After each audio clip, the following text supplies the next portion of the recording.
अस्सलाम वालेकुम स्टूडेंट। आज के इस लेक्चर में हम लोग सेपरेबल इक्वेशन को सॉल्व करना सीखेंगे और ये भी जानेंगे कि हमें अगर कोई इक्वेशन दी हो तो हमें कैसे पता चलता है कि ये सेपरेबल है।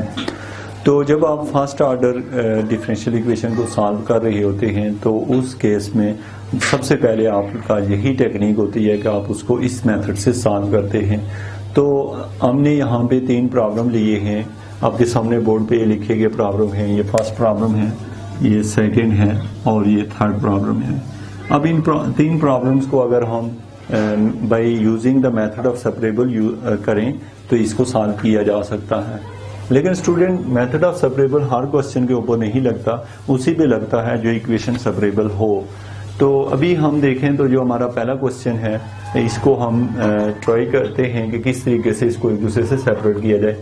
आपको यहाँ दिखाई दे रहा है कि यहाँ y जो डिवाइड हो रहा है इसको हम लिख सकते हैं y into d y into x square over 1 plus x cube, और यहाँ पे जो टर्म लिखी है dx ये इधर मल्टीप्लाई होके ये, तो ये देखें हमारा x वाली टर्म और y वाली टर्म सेपरेट हो गई है, इसीलिए हम इसको सेपरेबल इक्वेशन कहते हैं।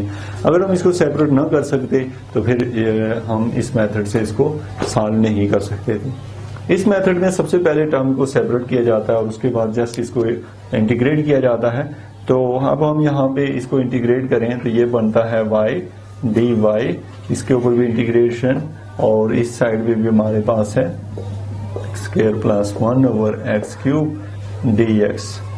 तो स्टूडेंट अब ये जो प्रॉब्लम है इसमें अगर आप देखें तो इंटीग्रेशन हम कर रहे हैं इसकी, तो y की इंटीग्रेशन आ जाएगी y square divided by 2 equal to, इसकी इंटीग्रेशन में एक प्रॉब्लम है वो ये कि यहाँ पे जो नीचे वैल्यू है इसकी जो इंटीग्रेशन आ रही है वो होती है एक्स क्यूब की 3x स्क्वायर। अब अगर यहाँ पे ऊपर 3x स्क्वायर हो तो हम इसे नेचुरल लॉग में लिख सकते हैं, तो इसलिए स्टूडेंट यहाँ पे 3 नहीं है तो वो 3 मैंने अपने पास से यहाँ लिख दिया और उसके बदले यहाँ पे बाहर 1/3 लिख दिया। ऐसा करने से क्या फायदा हुआ है? ये फायदा हुआ है कि जो नीचे वाली टर्म्स है उसका डेरिवेटिव ऊपर मौजूद है, और अगर नीचे वाली टर्म का डेरिवेटिव ऊपर मौजूद हो तो हम उसे नेचुरल लॉग में लिख सकते हैं। कौन सी टर्म को? नीचे वाली टर्म को, और ऊपर वाली टर्म छोड़ दी जाती है। तो इसमें प्लस सी। तो ये स्टूडेंट आपने देखा है कि अगर आपको यहाँ पे ऐसा प्रॉब्लम दिया हो, सपोज मैं इसको सी प्राइम कह देता हूँ, इस टर्म को सी प्राइम कह देता हूँ, तो ये जो मेरे पास प्रॉब्लम है इसमें y square over 2 equal to 1/3 as it is, इसका डेरिवेटिव चूंकि ऊपर था तो जो ये वाली टर्म है इसको तो छोड़ ही देते हैं, natural log of 1 plus x cube plus c prime. अब स्टूडेंट हमारे पास है, इसको थोड़ा सा सिंप्लीफाई कर दें तो इसका एलसीएम है 6, तो इस इक्वेशन को अगर 6 से मल्टीप्लाई करें तो यहाँ आ जाएगा 3y square equal to 2 natural log of 1 plus x cube और प्लस 6c प्राइम। तो इसको आप यूं भी लिख सकते हैं 3y square equal to natural log of 1 plus x cube और इसकी होल पावर जो है वो है 2, और इसके पास ये जो 6c प्राइम है इसका नया नाम हम c रख लेते हैं। तो स्टूडेंट जो ये है इंटीग्रेशन होने के बाद इसका जो रिजल्ट आया है, आप लोग जब ये मेथड अप्लाई करते हैं तो आप ये देखते हैं कि यहाँ पे बाद दफ़ा हम नेचुरल लॉग ऑफ सी लिख देते हैं, तो उससे भी कोई फर्क नहीं पड़ता। आपके जो मेथड है वो ठीक होना चाहिए और इसका रिजल्ट जो होता है वो सेम ही होता है अगर दोनों केस में। अब हमारे पास स्टूडेंट आपने देखा कि मेथड ऑफ सेपरेबल जो है वो बहुत ही आसान मेथड है। इसमें सबसे पहले इक्वेशंस को सेपरेट किया जाता है, सेपरेट करने के बाद इंटीग्रेशन अप्लाई की जाती है। ये सिंपल इंटीग्रेशन है, इंटीग्रेशन के बाद हमारे पास रिजल्ट आ जाता है। तो अब हम एक और एग्जांपल लेते हैं और देखते हैं कि मेथड ऑफ सेपरेबल का यूज करते हैं। तो हमारे पास है ये जो एग्जांपल नंबर 2 है, तो इसको मैं लिखता हूं यहाँ पे। एग्जांपल नंबर 2 में हम ले रहे हैं second y into d x plus second x into d y equal to 0। तो ये हमारा एक प्रॉब्लम है, इसको हम सॉल्व करना चाहते हैं। तो सबसे पहले तो मैं इसको लिखता हूँ cosecant y into d x equal to minus second x into d y. तो स्टूडेंट देखें हम अब हमने y वाली टर्म सेपरेट करनी है, x वाली सेपरेट, तो ये dx तो यहीं रहेगा और ये टर्म नीचे आगे माइनस सीकेंट x बन गई है, और दूसरी साइड पे आ जाएगा dy ओवर, ये टर्म इधर डिवाइड होगी तो ये बनेगा कोसिकेंट ऑफ y। तो ये देखें बड़ी आसानी से हमने इसको एक दूसरे से सेपरेट कर लिया, ये सेपरेट हो चुकी है। अब आप इसको यूं लिख सकते हैं, ये जो सीकेंट है ये ऊपर जाके आप इसे लिखें तो माइनस काज x इंटू डी एक्स, और ये जो टर्म है इसको हम लिख सकते हैं ये ऊपर जाके sine y into d y, इसको यूं लिखा जा सकता है। अब हम इसको इंटीग्रेट कर देते हैं दोनों साइडों पे, minus cos of x into d x, इसके ऊपर भी इंटीग्रेशन अप्लाई की, और integration of sine of y into d y. तो अब देखें तो ये आ गया माइनस का, काज की इंटीग्रेशन आ जाएगी माइनस साइन, तो वो जो साइन आएगा, सॉरी काज की इंटीग्रेशन प्लस साइन, और एक इसमें प्लस सी कर लेते हैं, और इधर लिख लेता हूं मैं साइन की जो इंटीग्रेशन है वो मैं लिख लेता हूँ काज ऑफ y, इसके साथ माइनस आ जाएगा क्योंकि साइन की इंटीग्रेशन माइनस काज है, और यहाँ पे हमारा एक ही साइड पे c लिखा जाता है, किसी एक साइड पे प्लस c करते हैं, इसको कांस्टेंट ऑफ इंटीग्रेशन कहते हैं। अब स्टूडेंट यहाँ पे जो माइनस है, इस माइनस को आप लोग अगर चेंज करें तो आपका प्रॉब्लम यूँ बन जाएगा, फर्स्ट चूंकि माइनस हमने ख़त्म कर दिया है तो हमारे पास बन जाएगा काज ऑफ y और equal to sine of x minus c. तो ये आपका जो सोल्यूशन है, ये आपका सोल्यूशन आ गया है इसका, कि आपने इस इक्वेशन को जो थी डिफरेंशियल इक्वेशन थी उसको आपने सॉल्व किया और डिफरेंशियल यहाँ से ख़त्म हो गया। अब स्टूडेंट हमारे पास है तीसरा प्रॉब्लम है, अगर इस तरह का प्रॉब्लम है तो अब हम इसको देखते हैं कि क्या ये जो है इसको सेपरेबल इक्वेशन है, इसको हम सेपरेबल से सॉल्व कर सकते हैं नहीं। तो थर्ड प्रॉब्लम हम लोग ले रहे हैं। थर्ड प्रॉब्लम में हमारे पास है इक्वेशन है, अगर dy by d x equal to y cube plus 2y divided by x square plus 3x। तो स्टूडेंट अभी आपके पास जो है इसको सेपरेबल करते हैं, ये बड़े आसानी से सॉल्व हो जाएगा। ये dx इधर आ जाएगा, वो dy, तो ये आप देखें तो हमेशा dx ऊपर होना चाहिए, मीन dx यहाँ आ जाएगा एक्स स्क्वायर प्लस 3x, ये dx इधर आ गया, और ये जो टर्म है डिवाइड होके यहाँ चली जाएगी dy over y cube plus 2y, ये है। तो अब स्टूडेंट अगर इस टर्म को आप देखें तो ये दोनों सेपरेट हो चुकी हैं। अब क्या हमारे पास है, इसको इंटीग्रेट करना है, लेकिन इंटीग्रेट करने के लिए हमारे पास इसके लिए हमें कोई रूल का यूज़ करना पड़ेगा। यहाँ से मैं y कॉमन ले लूँ, यहाँ बचता है y square plus 2 equal to, यहाँ से मैं अगर x कॉमन ले लूँ तो यहाँ पे बचेगा एक्स स्क्वायर प्लस 3। अब स्टूडेंट ये इस तरह का जो प्रॉब्लम है, आप पार्शियल फ्रैक्शन जानते हैं, पार्शियल फ्रैक्शन का यूज़ करेंगे हम लोग। मैं 1 बाई 1 एक को पार्शियल फ्रैक्शन की फॉर्म में पहले कन्वर्ट करता हूँ इंटीग्रेशन से पहले।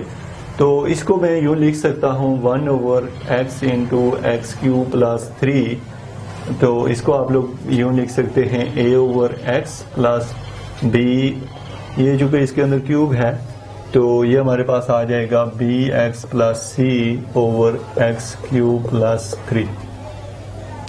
सॉरी यहाँ पे जो है हमारे पास है क्यूब नहीं है बल्कि यहाँ पे 2 है, ये टर्म मैंने लिखा है एक्स स्क्वायर प्लस 1, ऑब्वियस हो गया ये भी नहीं आता, यहाँ जस्ट x प्लस 1 है, सॉरी ये x प्लस 3 आ रहा है। तो यहाँ पे x प्लस 3 है तो इसको हमें यूँ लिखना पड़ेगा bx plus sorry just b over x plus 3।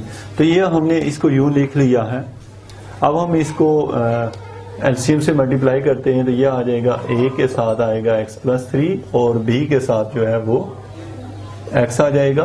अब हम यहाँ पे पुट करते हैं x की वैल्यू 0, तो यहाँ पे हमारे पास निकलेगा 1 is equal to a into 3 और a की वैल्यू निकली है 1/3 और b की वैल्यू जो है वो निकालते हैं। b की वैल्यू कैसे निकलेगी, अब हम लिखते हैं यहाँ पे पुट x इक्वल टू -3, तो यहाँ पे आ जाएगा 1 is equal to a into -3 plus 3 और प्लस यहाँ पे जो कि x की जगह -3 रखना है तो ये आ जाएगा -3b, तो इससे आपका रिजल्ट निकलेगा -3b equal to 1, b is equal to -1/3। तो ये स्टूडेंट आपकी a और b की वैल्यू आपको मिल गई है। तो अब a और b की वैल्यू को जब मैं यहाँ यूज़ करूँगा तो इसकी जगह मैं लिख सकता हूँ, a की जगह मैंने लिखना है 1/3 मीन 1/3x प्लस b की जगह लिखना है, यहाँ मैं माइनस डालूंगा, माइनस 1/3 इंटू एक्स प्लस 3।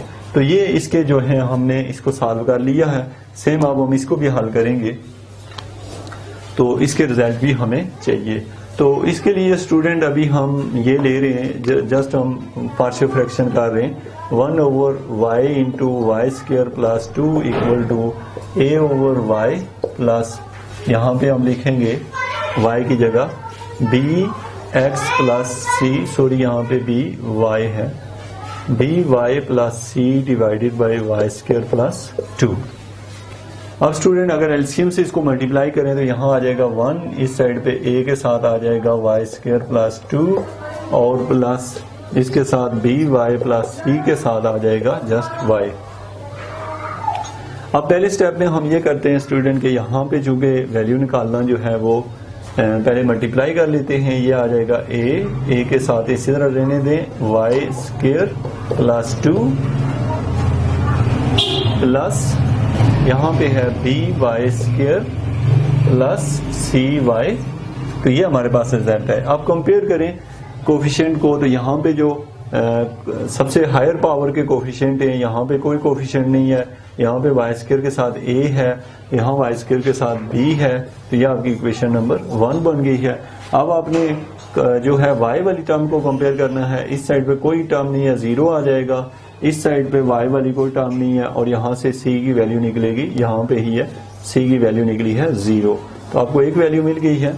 अब आपने क्या पुट करना है, अब कंपेयर करना है y से जो है कांस्टेंट टर्म्स को, तो यहाँ पे कांस्टेंट टर्म 1 है, यहाँ पे कांस्टेंट टर्म 2a है और इसके अलावा कोई कांस्टेंट टर्म नहीं है, तो यहाँ से a की वैल्यू मिली है हमें 1/2। तो ये आपने a की वैल्यू भी निकाल ली है, c की भी है, ये अब a की वैल्यू हम यहाँ पुट करते हैं तो b का रिजल्ट आ रहा है हमारे पास -1/2। तो स्टूडेंट आपके पास जो रिजल्ट आ रहे हैं ये तीनों रिजल्ट मैं यहाँ पे यूज करता हूँ ताकि आपको ये आपने सारा रफ में ये काम करना है। a की जगह आप क्या लिख लेंगे 1/2y प्लस b की जगह हम लोग लिखेंगे माइनस, यहाँ पे डालना पड़ेगा माइनस, ऊपर आ जाएगा y और ये c की वैल्यू चूंकि 0 है और नीचे यही है वाई स्क्वायर प्लस 2 और इसके साथ चूंकि नीचे 2 है तो यहाँ पे मैं 2 लिख लेता हूँ। तो स्टूडेंट ये आपने देखा है कि हम इन दोनों टर्म्स को ऐसे कन्वर्ट कर सकते हैं। मैं इस टर्म की जगह मैं ये लिखने लगा हूँ, यहाँ पे मैं अगर लिखूँ 1/2y minus y/2 into y square plus 2, ये आपने देखा, ये हमने लिख लिया है, इसके साथ dy, ये एक टर्म इसकी जगह ये कन्वर्ट कर लिया इक्वल टू, दूसरी साइड को मैं लिखूं तो ये कन्वर्ट होके ये वाली टर्म बनेगी 1/3x minus 1/3 into x plus 3। तो ये हमारे पास ये दूसरी टर्म है, इसके साथ भी यहाँ पे क्या है dx है। तो इसकी तो आपको समझ आ गई होगी, ये मैंने यहाँ से वहाँ नोट कर लिया है और ये जो टर्म है इधर लिख ली है। अब देखें तो हमारे पास बाकी जो वैल्यूज हैं, इंटीग्रेट करना है इस प्रॉब्लम को, तो दोनों साइडों पे हम इंटीग्रेशन इन्वॉल्व कर देंगे, यहाँ पे भी और फिर यहाँ पे भी। अब इस इंटीग्रेशन को तो आप जानते हैं इसकी इंटीग्रेशन आ जाएगी, मैं शॉर्ट से अगर इसकी इंटीग्रेशन लूँ तो इसकी इंटीग्रेशन आ जाएगी 1/2 of natural log of y। इसकी इंटीग्रेशन जो है, इसकी जब हम इंटीग्रेशन करेंगे तो हमें यहाँ पे 2 चाहिए ऊपर, तो मैं इसकी इंटीग्रेशन को यूं लिखूंगा माइनस इंटीग्रल ऑफ 1/2 बाहर लिख लेते हैं, एक 2 पहले से है इसलिए ये हो जाएगा 1/4। ऊपर हमने लिख लिया 2y और नीचे लिखा हुआ है y square plus y square, नीचे मैं लिख रहा हूं वाई स्क्वायर प्लस 2। तो इसको भी मैं ऐसे ही पहले लिख लेता हूं ताकि आपको प्रॉब्लम ना हो। 1/2 पहले लिख लें और 1/y इंटू dy। अब स्टूडेंट हमारे पास ये टर्म भी आ चुकी है, ये भी आ चुकी है, इसके साथ भी dy है। दूसरी साइड पे चलते हैं, यहाँ पे 1/3 शुरू में आ जाएगा, integration of 1/x into dx और फिर इसके बाद है हमारे पास दूसरी जो टर्म है माइनस। तो ये जो टर्म है माइनस वाली, इस टर्म को, और यहाँ पे जो 1/3 शुरू में और integration of 1/x+3 into dx। इसको आप लोग देख लें ताकि आपको ये यहाँ पे जो रिजल्ट है हमारे पास, जस्ट हमने इनके ऊपर इंटीग्रेशन अप्लाई की है। अब आप जो सेपरेट हम करें इनको अगर, तो हमारे पास जो वैल्यू आ रही है वो कुछ यूं है। इसकी इंटीग्रेशन आप जानते हैं ये हो जाएगी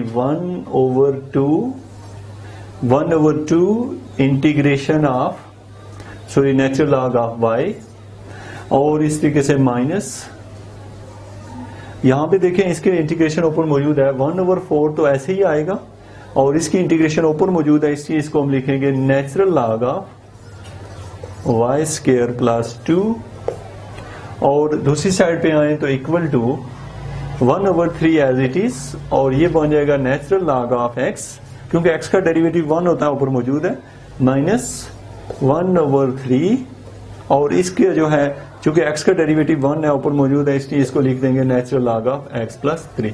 तो ये आपका प्रॉब्लम था, जो कि आपको अगर सेपरेबल में प्रॉब्लम दिए हुए हों, आपको सिंपल इंटीग्रेशन आनी चाहिए, आप कोई भी प्रॉब्लम जो है वो बड़ी आसानी से सॉल्व कर सकते हैं। तो इंशाल्लाह हम नेक्स्ट लेक्चर में होमोजीनियस के साथ मिलेंगे कि होमोजीनियस इक्वेशन को कैसे सॉल्व किया जाता है। Thank you very much for watching education for